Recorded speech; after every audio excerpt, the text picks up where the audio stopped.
wisp of her dark brown hair away from her face, adjusted her sun hat, and tried not to speak too quickly.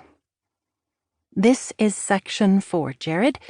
It's the youngest part of the garden. It's divided into east and west subsections. I oversee Section 4 West, which is from that middle row of plots down to the street. Sherilyn, who you'll meet at some point, runs everything from the midpoint up to the top of the hill. That's Section 4 East. Each plot is 12 by 17 feet. You have 1 month to clear it and start planting. Everything I'm going to tell you is in the rules and regulations." She paused, pointed to the rolled-up booklet in his russet brown hands. "You're not required to remember it all right now, but you will be expected to observe the rules, okay?" "Got it." Lizzie spotted a glint of excitement in his eyes. She'd seen it all before.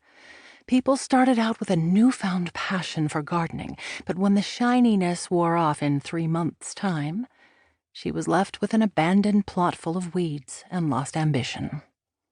She wondered whether Jared would be one of those gardeners. Too early to tell, so don't get invested. Make him feel welcome at least. She put her sunglasses back on and looked up. This time, she had a good look at him. His tousled, shiny black hair curled just enough to be interesting. Shit, he's gorgeous. His profile reminded her of a Hindu god.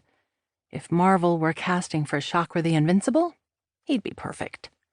He couldn't possibly be single. "Don't even think about it. Bad idea. Remember the last time? And please stop thinking in movies." "Do you watch films?" She couldn't help herself. "Excuse me?" "Never mind." She turned back to the pathway and led him toward an overgrown patch of weeds that sat across the path from 2 well-manicured gardens. In one of those tidy plots, she saw Mary on her knees, bent over a strawberry patch. She was older and, probably due to her love of blueberry pie, combined with formidable baking skills, carried her weight around the middle.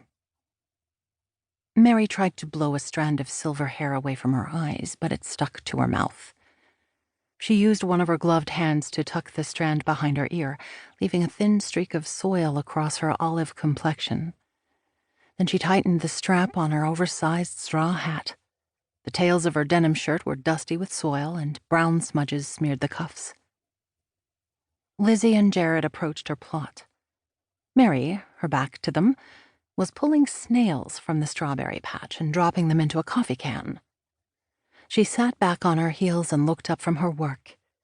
With a brief but cautious glance to either side, she leaned forward and hurled the contents of the coffee can into the plot next to hers. Then she went back to hunting for snails. "Hi, Mary," Lizzie called out. Mary started, caught her breath. "Ah, you scared the bejesus out of me." She peeled her muddy glove off her chest. Her gaze shifted from her glove to Jared, who stood in the pathway a few feet away. She took in his tall, lean, and muscular frame. "Is this my new neighbor?" Mary lifted her chin in the direction of the abandoned plot across the path. Lizzie turned to him. "Jared, please meet Mary, our president." "Nice to meet you," he said with a nod and a chuckle. "No pressure, right?" Mary grinned and shrugged. "I don't know. Try me." Lizzie watched Jared turn to look at the weedy plot adjacent to Mary's. He took in a deep breath and sighed, no doubt because of the waist-high grasses replete with sun-baked seed clusters at the tips. The soil looked parched and compacted, as if no one had cultivated it in years.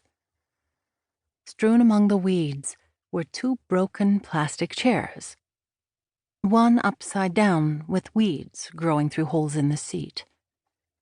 The wooden retaining walls surrounding the plot had rotted in the corners, allowing soil to slip through from the pathway above.